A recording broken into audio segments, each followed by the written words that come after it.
അസ്സലാമു അലൈക്കും. നമ്മൾ ഇത്രയും പ്രാവശ്യം റിപ്പീറ്റ് ചെയ്യാനും അതേപോലെ തന്നെ വിശദീകരിക്കാനും കാരണം ഈ ലത്തായിഫുകളെ കുറിച്ച് അറിയൽ നിർബന്ധമാണ്. കാരണം തസൂഫിന്റെ ബേസ് ആണ്. ഈ ലത്തായിഫുകളെ കുറിച്ച് അറിഞ്ഞു കഴിഞ്ഞു കഴിഞ്ഞാൽ നമ്മൾ മനസ്സിലാക്കേണ്ടത് ഒരു മനുഷ്യന്റെ ഉള്ളിൽ ഈ ലത്തായിഫുകൾ ഉണ്ട്, പക്ഷെ അത് മുനവ്വറല്ല എങ്കിൽ അവൻ സാധാരണക്കാരനാണ്. എന്നാൽ മുനവ്വറാകുന്നതോടു കൂടി അവന്റെ സാധാരണത്വം മാറി വരുന്നുണ്ട്. എന്ന് പറഞ്ഞു കഴിഞ്ഞാല് ലത്തായിഫുൻ നഫ്സിനെ ശുദ്ധീകരണം സംഭവിക്കുന്നതോടു കൂടി തന്നെ അവനിൽ മാറ്റങ്ങൾ വരാൻ തുടങ്ങി. ലത്തായിഫുൽ കൽബ് മുനവ്വറായി കഴിഞ്ഞാൽ അവൻ മൂമിനായി. മുസ്ലിം എന്നുള്ള മർത്തബയിൽ നിന്നും മാറിക്കൊണ്ട് മൂമിനിന്റെ മർത്തബയിലെത്തി. ഈ ഖുർആൻ മൊത്തം അഭിസംബോധന ചെയ്യുന്നത് യാ അയ്യുഹല്ലദീന ആമനൂ എന്ന് പറയുമ്പോൾ അത് മൂമിനീകളെയാണ്. കൽബ് മുനവ്വറായവരാണ് അഭിസംബോധന. അതിൽ പറയുന്ന കാര്യങ്ങൾ അവർക്ക് മനസ്സിലാവുള്ളൂ. മൂമിനീങ്ങളായ ആളുകൾക്ക് ആ വിഷയങ്ങൾ മനസ്സിലാവുള്ളൂ.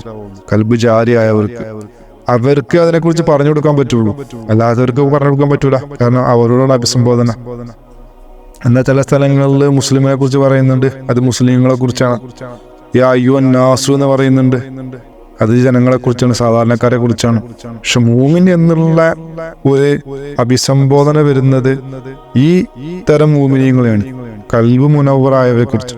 എന്നാൽ ഈ ഹഖീഖത്ത് അറിയാത്തവര്, ഈ ഹഖീഖത്തിൽ എത്താത്തവര്, ഇത് കേൾക്കാത്തവര്, അവരിത് സമ്മതിക്കൂല. കാരണം ഇത് എത്താത്തവരിൽ പ്രവർത്തിക്കുന്ന ബുദ്ധി, ചിന്ത എന്താണ്? നഫ്സിന്റെ പ്രവൃത്തിയും ചിന്തയുമാണ്. നഫ്സിന്റെ ഇൻഫ്ലുവൻസിന് അടിമപ്പെട്ടവരാണ് അവർ. ഇതിന്റെ പേരിൽ അവർ ആ രീതിയിലേ പോവുള്ളൂ, ആ രീതിയിലേ വിശ്വസിക്കുള്ളൂ. എന്നിട്ട് ഈ പറഞ്ഞ മൂമിനീങ്ങളെ നിർദ്ദേശങ്ങൾ പാലിക്കാതെ ഈ ഇതിനെ മുന്നോട്ട് കൊണ്ടുപോകുന്ന സമയത്ത് ആദ്യങ്ങളിൽ ഫിത്നയും കുഴപ്പമുണ്ടാവും. അപ്പൊ കൽബ് മുനവ്വറായാല് സാധാരണ ഒരു മൂമിനിന്റെ പദവിയിലെത്തി. പിന്നെ കൽബ് മുനവ്വറായ ആളുകൾ അഥവാ ദാക്കിറെ കൽബികള് അല്ലെങ്കിൽ മൂമിനീങ്ങള്, ഇവർക്ക് കൽബ് മുനവ്വറായത് കൊണ്ട് എന്താണ് മെച്ചം വരുന്നത്, എന്താണ് ബെനിഫിറ്റ് വരുന്നത്? അത് ഇൻഷാ അല്ലാഹ് നമ്മൾ ദാക്കിറെ കൽബി അല്ലെങ്കിൽ ദിക്റെ കൽബ് എന്നുള്ള വിഷയം മാത്രമായിട്ട് നമ്മൾ ഒരു ദിവസം അതിനെക്കുറിച്ച് പറയാം. അന്ന് നമുക്ക് ഇതിനെക്കുറിച്ച് ഖുർആനിലുള്ള തെളിവുകള്, ഹദീസിലുള്ള തെളിവുകള്, അതിന്റെ വിശദീകരണങ്ങളൊക്കെ നമുക്ക് അതിൽ മിക്സ് ചെയ്തുകൊണ്ട് പറയാം. ഖുർആനിൽ പല ആയത്തുകളും ഉദ്ധരിക്കാതെ വിട്ടുമാറി പോകുന്നത് ഒന്നും കൊണ്ടല്ല, അത് അതിൻ്റെതായ സ്ഥലങ്ങളിൽ നമുക്ക് വിശദീകരിക്കാം. കാരണം അത്തരം കാര്യങ്ങളും കൂടി അതിൽ കൂടിച്ചേർത്ത് വരുമ്പോ അത് തെളിവന്വേഷിക്കുന്നവർക്ക് ഒന്നും കൂടി റാഹത്തായിരിക്കും. പക്ഷെ മുന്നേ നടന്നു പോയി കഴിഞ്ഞ ക്ലാസ്സുകളിൽ അത് പറയാത്ത കാരണം വിട്ടുമാറി പോകുന്നവർ വിട്ടുമാറി പോട്ടെ. കാരണം ഇതെല്ലാം അള്ളാഹുവിന്റെ തീരുമാനം കൊണ്ട് നടക്കുന്ന വിഷയങ്ങളാണല്ലോ. ഖുർആൻ മനസ്സിലാവുക എന്ന് വെച്ച് കഴിഞ്ഞു കഴിഞ്ഞാല് ഖുർആന്റെ ആശയം, സംഗ്രഹം മനസ്സിലാവലാണ്. അത് അവനവന്റെ രീതിയിൽ വിശദീകരിക്കലാണ്. അതാണ് ഖുർആൻ മനസ്സിലാക്കല്. അല്ലാതെ കോപ്പി പേസ്റ്റ് അടിക്കുക എന്നുള്ളത് ആർക്കും ചെയ്യാവുന്ന ജോലിയാണ്. ആളുകളെ ഇംപ്രഷനാണ് ആവശ്യമെന്നുണ്ടെങ്കിൽ തലേ ദിവസം ഇരുന്നുകൊണ്ട് പഠിച്ചുകൊണ്ട് അത് ബൈഹാർട്ട് ചെയ്തുകൊണ്ട് അത് എന്ത് ചെയ്യാൻ പറ്റും, മറ്റൊരാൾക്ക് പറഞ്ഞു കൊടുക്കാൻ പറ്റും. പക്ഷെ അതിൻ്റെ ഉള്ളിലുള്ള സംഗ്രഹം കാര്യങ്ങളും അതിൻ്റെ ഉള്ള ആശയങ്ങളും അയാൾ വ്യക്തമായി മനസ്സിലാക്കിക്കൊള്ളണമെന്നില്ല. ഇന്ന് അതാണ് നടന്നുകൊടുക്കുന്നത്. ആളുകൾ കേൾക്കുമ്പോൾ ഇംപ്രഷൻ ആവുന്നുണ്ട്. ഈ വിഷയങ്ങൾ അവതരിപ്പിക്കുന്ന സമയത്ത് ഒരുപാട് ആയത്തുകൾ അവനവന്റെ ബുദ്ധിയിലും ചിന്തയിൽ നിന്നും മെമ്മറിയിൽ നിന്നും എടുത്തുകൊണ്ട് ഉദ്ധരിക്കുന്ന സമയത്ത് അവരെന്ത് ചെയ്യുന്നുണ്ട്, വളരെ ഇംപ്രസ്ഡ് ആവുന്നുണ്ട്. പക്ഷെ അവന്റെ മണ്ടത്തരം ആലോചിക്കുന്നില്ല. ഇങ്ങനെ കോപ്പി പേസ്റ്റ് അടിക്കാൻ ഒരു മനുഷ്യന്റെ ആവശ്യമുണ്ടോ? കമ്പ്യൂട്ടർ ആയാലും പോരെ. ഇത് ശരിക്കും താലീമല്ല, അസൽ ബുദ്ധിയല്ല, അസൽ ഇന്റലിജൻസ് അല്ല. പക്ഷെ അവരവരെ ഇഷ്ടമാണ് എങ്ങനെ ഫോളോ ചെയ്യണം എന്നുള്ളത്. അറബി ഭാഷയിൽ ഖുർആൻ അവതരിക്കാൻ കാരണം ഇത് നിങ്ങൾക്ക് എളുപ്പത്തിൽ മനസ്സിലാക്കാൻ വേണ്ടിയാണ് അള്ളാഹു പറഞ്ഞത്. പ്രവാചകൻ സല്ലല്ലാഹു അലൈഹി വസല്ലം അറേബ്യയിൽ വന്ന കാരണമാണ് ഖുർആൻ അറബിയിലായത്. ഇത് കേരളത്തിലാണ് വന്നതിന് മലയാളത്തിലാവും, അതല്ല നോർത്ത് ഇന്ത്യയിലാണെങ്കിൽ ഹിന്ദിയിലാവും, പാകിസ്ഥാനാണെങ്കിൽ ഉറുദുവിലാവും. അപ്പൊ ഏത് വ്യക്തി ഏത് ഭാഗത്താണോ വരുന്നത് ആ ഭാഷയിലാണ് ഖുർആൻ അവതരിക്കുക, അല്ലെങ്കിൽ അദ്ദേഹത്തിന്റെ മെസ്സേജ് അവതരിക്കുക. അദ്ദേഹത്തിന്റെ ആ ഭാഷണം, അദ്ദേഹത്തിന്റെ കൽബിലേക്ക് ഇറങ്ങിയ ആ ഒരു അള്ളാഹുവിന്റെ നിർദ്ദേശങ്ങള്, അതാണ് ഖുർആൻ. ഖുർആൻ എന്തില്ല, പദങ്ങളില്ല, പദങ്ങൾ കൊടുക്കുന്നതാണ്. പദങ്ങൾ കൊടുക്കാതെ സാധാരണക്കാർക്ക് അത് മനസ്സിലാവില്ല. കാരണം അവർക്ക് മറ്റേത് ഭാഷയില്ല, കൽബിന്റെ ഭാഷ അവർക്ക് ഭാഷയില്ല. അപ്പൊ എന്ത് ചെയ്യും, അവർക്ക് മനസ്സിലാവുന്ന ഭാഷയിലേക്ക് അത് എന്ത് ചെയ്യും, മാറ്റപ്പെടും. എന്നാൽ അത് ഖുർആനല്ല. അത് ഖുർആൻ എഴുതി വെച്ച മനസ്സിലാക്കാൻ പറ്റുന്ന കോലത്തിലുള്ള ഒരു വസ്തുവാണ്. ഖുർആന്റെ ഹഖീഖത്ത് അതല്ല. ഖുർആൻ ഇരിക്കുന്നത് റസൂലുള്ളാഹിയുടെ നെഞ്ചിൽ തന്നെയാണ് സല്ലല്ലാഹു അലൈഹി വസല്ലം. ഇൽമ എന്താണ്, ഖുർആൻ എന്താണ് എന്നുള്ള വിഷയത്തിലൊക്കെ ഉമ്മത്തിനെ തെറ്റിദ്ധരിപ്പിച്ചതാണ് ഇതിനെക്കുറിച്ച് അറിയാത്തവര്. എന്നാൽ മഹാന്മാരായ ആളുകളെ കൗലുകളിൽ ഇന്നും ഈ വിഷയങ്ങൾ ഉദ്ധരിച്ച് കിടക്കുന്നുണ്ട്. പക്ഷെ അതിന്റെ യഥാവിധമായ തഫ്സീർ മനസ്സിലാക്കി കൊടുക്കാൻ പണ്ഡിതന്മാര് ശ്രമിച്ചിട്ടില്ല. അസൽ പണ്ഡിതന്മാരായ സൂഫിയാക്കൾ കിതാബുകളിലൊക്കെ ഇതൊന്നും കിടക്കുന്നുണ്ട്, സ്ഥലം പിടിച്ചിട്ടുണ്ട്. ഇത്തരം സൂഫിയാക്കള് ഒരിക്കലും ഒരാള് സംസാരിക്കുന്ന രീതിയിലേക്കോ അല്ലെങ്കിൽ ബാഹ്യമായ ചെയ്തികളിലേക്കോ അല്ല അവർ നോക്കുക. അവരെ നോട്ടം എപ്പോഴും റൂഹിലേക്കാണ്, റൂഹാനിയത്തിലേക്കാണ്, ഇന്റൻഷനിലേക്കാണ്, നിയത്തിലേക്കാണ്, അല്ലാതെ ബാഹ്യമായ പദങ്ങളിലേക്കല്ല. അങ്ങനെ ആയിരിക്കണം അള്ളാഹുവിന്റെ വഴിയിൽ പോകുന്ന ആളുകളെ രീതി. അത്തരക്കാർക്ക് അത് ഫിറ്റ് ആവുള്ളൂ. കാരണം ഇന്നല്ലെങ്കിൽ നാളെ അവർ വീണ്ടും കൊഴിഞ്ഞു പോകും. ബാഹ്യമായ പദങ്ങളിലേക്ക് ശ്രദ്ധിച്ചു പോകുന്ന ആളുകൾ തുടക്കത്തിൽ അങ്ങനെയാണെങ്കിൽ അത് ഒടുക്കത്തിൽ അങ്ങനെ തന്നെ ആയിരിക്കും. ഇനി ഒന്നോ രണ്ടോ ലെവലിൽ കയറിപ്പോകാൻ സാധിച്ചെങ്കിലും പിന്നീട് അവർക്ക് വീണ്ടും ഇത് അരാജകമായിരിക്കും. അവരിതിട്ടറിഞ്ഞു പോകും. തുടക്കത്തിലെ റുഹാനിയത്തിന്റെ കണ്ണിലൂടെ നോക്കുന്ന ആളുകൾക്ക് ഒടുക്കം വരെ സൂക്ഷിക്കാൻ കഴിയും. നമ്മൾ പറഞ്ഞു വരുന്നത് റൂഹ്, ഖൽബ് തുടങ്ങിയ ലത്തായിഫുകൾ മുനവറാവുന്ന സമയത്ത് ആളുകളെ സ്വഭാവം മാറ്റപ്പെടുന്നുണ്ട്, അവരെ പവർ, ശക്തി മാറ്റപ്പെടുന്നുണ്ട്, അതേപോലെ തന്നെ അവരെ മർത്തബ മാറ്റപ്പെടുന്നുണ്ട്. അപ്പൊ ഒരാൾ കൽബിന്റെ മക്കാമിൽ എത്തിക്കഴിഞ്ഞാൽ മൂമിനായി. അങ്ങനെ കൽബിന്റെ തന്നെ 3 തരം സ്റ്റേജുകളുണ്ട്. നമ്മൾ മിനിയാന്നോ അതിന് തലേ ദിവസം ഡിസ്കസ് ചെയ്ത പോലെ കൽബുൽ സലീം ഉണ്ട്, കൽബുൽ മുനീബ് ഉണ്ട്, കൽബുൽ ഷഹീദ് ഉണ്ട്. കൽബുൽ ഷഹീദിലെത്തിയ വ്യക്തി വിലായത്തിന് അർഹനായി. മൂമിന്റെ ദർജ വിട്ടുകൊണ്ട് ഒരു വലിയായി മാറി. അതിനുശേഷം റൂഹ് ഹയാത്തായി കഴിഞ്ഞാൽ അദ്ദേഹത്തിന്റെ മർത്തബ വീണ്ടും കൂടി. റൂഹിൻ്റെതായ ഫംഗ്ഷൻ ഉണ്ട്, ഇതൊക്കെ പഠിക്കേണ്ട വിഷയങ്ങളാണ്.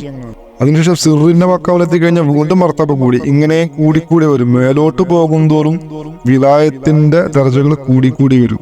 കാരണം ഇതൊക്കെ മനസ്സിലാക്കൽ ആവശ്യമാണ്. അള്ളാന്റെ ഔലിയാക്കളെ തിരിച്ചറിയാനും അവനവന്റെ ഷെയ്ഖിന്റെ മർത്തബ അറിയാനും ഇത് ആവശ്യമാണ്. കാരണം ഷെയ്ഖ് എല്ലാവർക്കും പേരിൽ ഷെയ്ഖ് ആണെങ്കിലും ഷെയ്ഖിന്റെ മർത്തബയിൽ വ്യത്യാസം ഉണ്ടാവും. അതിനനുസരിച്ച് മുരീദിന്റെ മർത്തബയിൽ വ്യത്യാസം ഉണ്ടാവും. ഗൗസുൽ ആലമിന്റെ മുരീദിന്റെ മർത്തബ ഒരിക്കലും സാധാരണക്കാരെ വലിയനും മുരീദിനും ഉണ്ടാവില്ല. റസൂലുള്ളാഹി സ്വല്ലല്ലാഹു അലൈഹി വസല്ലമയുടെ സഹാബത്തിന്റെ മർത്തബ എന്തായാലും ഗൗസുൽ ആലമിന്റെ മുരീദന്മാർക്കും ഉണ്ടാവില്ല. പക്ഷേ റസൂലുള്ളാഹി സ്വല്ലല്ലാഹു അലൈഹി വസല്ലം മുമ്പിൽ നിൽക്കുന്ന മുനാഫിക്കീങ്ങള് ഗൗസുൽ ആലമിന്റെ മുമ്പിൽ മുനാഫിക്കുകളെക്കാളും സ്ട്രോങ് ആയിരിക്കും. കാരണം അവിടെ അനുഗ്രഹം വലുതാണ്. അതിനെ മനസ്സിലാക്കാൻ പറ്റുന്ന മുനാഫിക്കുകൾ ഏറ്റവും നിർഭാഗ്യവാന്മാരാണ്. ഇമാം മഹ്ദി അലൈഹി ഇസ്ലാം വരുന്ന സമയത്ത് അദ്ദേഹത്തെ മനസ്സിലാക്കാൻ പറ്റാത്ത നിർഭാഗ്യവാന്മാര് ലോകത്തിലെ തന്നെ ഏറ്റവും വലിയ നിർഭാഗ്യവാന്മാരാണ്. ഇതൊക്കെ മനസ്സിലാക്കണം എന്നുണ്ടെങ്കിൽ ഇതിൻ്റെ ഉള്ളിലെ രഹസ്യങ്ങൾ മനസ്സിലാക്കണം. ഇതൊക്കെ അള്ളാഹുവിന്റെ തജല്ലികളായി വരുന്നവരാണ് അവർ. ഇത് സ്പിരിച്വൽ എവല്യൂഷൻ ആണ്. ആദം നബി അലൈഹി സ്വലാം തൊട്ട് ഇമാം മഹ്ദി വരെ വരുന്ന ആളുകൾ, ഔലിയാക്കൾ, ഇതൊക്കെ വിലായത്തിന്റെ ഒരു പ്രോഗ്രസ് ആയിട്ട് നമ്മൾ കണക്കാക്കണം, കണ്ടിന്യൂഷനായി മനസ്സിലാക്കാന്നുണ്ടെങ്കിൽ. ആദം സൊഫിയുള്ള എന്ന ആദ്യത്തെ പ്രവാചകൻ, അദ്ദേഹമാണ് തുടക്കം കുറിച്ചത് റുഹാനിയത്തിന്. അതിനു മുമ്പ് റുഹാനിയത്തില്ല. പക്ഷെ അതിനു മുമ്പ് മനുഷ്യരുണ്ട്, ശരീഅത്തുണ്ട്, അല്ലാതെ റുഹാനിയത്തിനോട് യാതൊരു ബന്ധവുമില്ല. അങ്ങനെ ആദം നബി അലൈഹി ഇസ്ലാം തൊട്ട് മുമ്പോട്ട് പോകുന്തോറും സ്പിരിച്വൽ എവല്യൂഷൻ വന്നുകൊണ്ടിരിക്കുകയാണ്, പരിണാമങ്ങൾ വന്നുകൊണ്ടിരിക്കുകയാണ്. ഒരിക്കലും ബാക്കിലോട്ടല്ല പോകുന്നത്, മുമ്പിലോട്ടാ പോകുന്നത്. റുഹാനിയത്ത് ലോകത്ത് അതിന്റെ വണ്ണവും അതേപോലെ തന്നെ അതിന്റെ ക്വാളിറ്റിയും വർദ്ധിച്ചുകൊണ്ടിരിക്കുകയാണ്. ആദം നബി അലൈഹി ഇസ്ലാമിനേക്കാളും വിശാലമായ ക്വാളിറ്റി കൂടിയ റുഹാനിയത്താണ് ഇബ്രാഹിം നബി അലൈഹി ഇസ്ലാം കൊണ്ടുവന്നത്. അതിനേക്കാളും മുന്നോട്ട് പോയ റുഹാനിയത്ത്, തർക്കി വന്ന പ്രോഗ്രസ് വന്ന റുഹാനിയത്താണ് മൂസ നബി ഇസ്ലാം കൊണ്ടുവരിക. അങ്ങനെ അങ്ങനെ മുന്നോട്ട് പോകും. അങ്ങനെ അതിന്റെ പാരമ്യത്തിൽ എത്തിയ അവസ്ഥയിലാണ് റസൂലുള്ളാഹി സ്വല്ലല്ലാഹു അലൈഹി വസല്ലം വരുന്നത്. കാരണം അക്ഫ എന്ന റൂഹിന്റെ തൈലീമ് നൽകപ്പെട്ട് ഒരു മനുഷ്യനെത്തിച്ചേരാവുന്ന പരമാവധി റീച്ചില് മനുഷ്യനെത്തിക്കാൻ ആവശ്യമായ തൈലീമ് കൊണ്ടുവരപ്പെട്ട് അതോടുകൂടി മതം കഴിഞ്ഞു. ദീനിന്റെ തൈലീം പഠിപ്പിക്കല് കഴിഞ്ഞു. പിന്നെ ഈ ലത്തായിഫുൽ അന എന്നൊരു ലത്തായിഫ് ഉണ്ട്. ഈ ലത്തായിഫുൽ അനയുടെ ഇൽമു റസൂലുള്ളാഹി സ്വല്ലല്ലാഹു അലൈഹി വസല്ലമയുടെ കയ്യിലുണ്ട്. പക്ഷെ അത് ആർക്കുള്ളതല്ല, ഉമ്മത്തിനുള്ളതല്ല. പക്ഷെ ഉമ്മത്തിൽപ്പെട്ട ഏതെങ്കിലും ഒരാൾക്ക് റസൂലുള്ളാഹിക്ക് കൊടുക്കാം. പക്ഷെ റസൂലുള്ളാഹിയുടെ ദാത്തിനോട് ബന്ധപ്പെട്ട ഇൽമാണത്. ദീനിനോട് ബന്ധപ്പെട്ടതല്ല. ദാത്തിലേക്ക് ബന്ധമുള്ളവർക്ക് ആർക്കും അത് കൈമാറലും നിർബന്ധമായ അവസ്ഥയല്ല. എന്നാൽ ദീനിന്റെ ഇൽമ കൊടുക്കൽ നിർബന്ധമാണ്. അത് ആവശ്യക്കാർക്കും അർഹരായ ആളുകൾ കൊടുക്കൽ ആവശ്യമാണ്. എന്നാൽ ദാത്തിയായ ഇൽമ റസൂലുള്ളാഹിയുടെ ഇഷ്ടമാണ്, കൊടുക്കലും കൊടുക്കാതിരിക്കുന്നു. അപ്പൊ അത്തരം ആളുകളിലേക്ക് ലത്തായിഫുൽ അലയുടെ ഇൽമ കൊടുത്തുകൊണ്ട് അള്ളാഹുവിന്റെ ദീദാറും അള്ളാഹുവിന്റെ മീറ്റിംഗ് കാണല് എന്നുള്ള ആ ഒരു പ്രതിഭാസം, ആ ഒരു സംഗതിക്ക് അവരെ ഒരുക്കി കൊടുക്കല് റസൂലുള്ളാഹിയുടെ ഇഷ്ടമാണ്. അപ്പൊ അള്ളാഹുവിനെ കാണുന്ന മർത്തബിലുള്ള ഔലിയാക്കളുണ്ട്. ആ ഔലിയാക്കൾ വരുന്നത് ഈ ഒരേ ഒരു ഉമ്മത്തിലാണ്, ഉമ്മത്ത് മുഹമ്മദിയയിലാണ്. റസൂലുള്ളാഹി സ്വല്ലല്ലാഹു അലൈഹി വസല്ലം കൊണ്ടുവന്ന സ്പെഷ്യൽ ഗിഫ്റ്റ് അള്ളാഹുവിനെ കാണുന്ന ഇൽമാണ്. അത് മുമ്പുള്ള പ്രവാചകന്മാർക്ക് പോലും ഉണ്ടായിട്ടില്ല. അതിന്റെ പേരിലാണ് മൂസാ നബി അലൈഹി സ്വലാം, അതേപോലെ ഈസാ നബി അലൈഹി സ്വലാം, അങ്ങനെ പല പ്രവാചകന്മാരും ഈ ഉമ്മത്തിൽ പെടാൻ ആഗ്രഹിച്ചത് അള്ളാഹുവിനെ കാണുന്ന ആ ഒരു വിഗ്രഹം ലഭിക്കാൻ വേണ്ടിയിട്ട്. അതിന്റെ പേരിൽ തന്നെയാണ് ഈസാ നബി അലൈഹി സ്വലാം രണ്ടാമത് വരാൻ കാത്തിരിക്കുന്നത്. ഇമാം മഹ്ദി അലൈഹി സ്വലാമെ കണ്ടുമുട്ടാൻ ആഗ്രഹിക്കുന്നത് എന്തിന്റെ പേരിലാന്ന് വെച്ച് കഴിഞ്ഞാൽ അള്ളാഹുവിനെ കാണാനുള്ള ആഗ്രഹം കൊണ്ട്. കാരണം അത് ഈ ഉമ്മത്തിലൂടെ നടക്കുള്ളൂ. ഈ ഉമ്മത്തിന് മുമ്പ് വരുന്നവർക്ക് ആ സൗഭാഗ്യം ഉണ്ടാവില്ല. കാരണം അവരെ റൂഹാനിയത ഫിറ്റ് അല്ല. അള്ളാഹു തആല അങ്ങനെയാണ് പഠിച്ചത് കാര്യങ്ങൾ. അങ്ങനെ ഒരുപാട് വിഷയങ്ങൾ ഇതിനെ സംബന്ധിച്ച് പറയാനുണ്ട്. പക്ഷെ നമുക്ക് ജനറൽ ആയിട്ടുള്ള ഒരു ഐഡിയ ഇതിനെ കുറിച്ച് ഉണ്ടാക്കൽ ആവശ്യമാണ്. കാരണം അത് നമുക്കൊരു മാപ്പായിരിക്കണം ഈ വിഷയത്തിൽ എളുപ്പത്തിന്. പിന്നെ ജനറലായി പഠിച്ചു വെച്ച കാര്യങ്ങളിലൂടെ നമ്മൾ ഡീപ്പായിട്ട് പോകുന്ന സമയത്ത് നമുക്ക് എളുപ്പത്തിൽ മനസ്സിലാക്കാൻ പറ്റും കാര്യങ്ങൾ. കാരണം ബാക്കി താലീമുകളൊക്കെ ഇതിനോട് ബന്ധപ്പെട്ട് കിടക്കണം.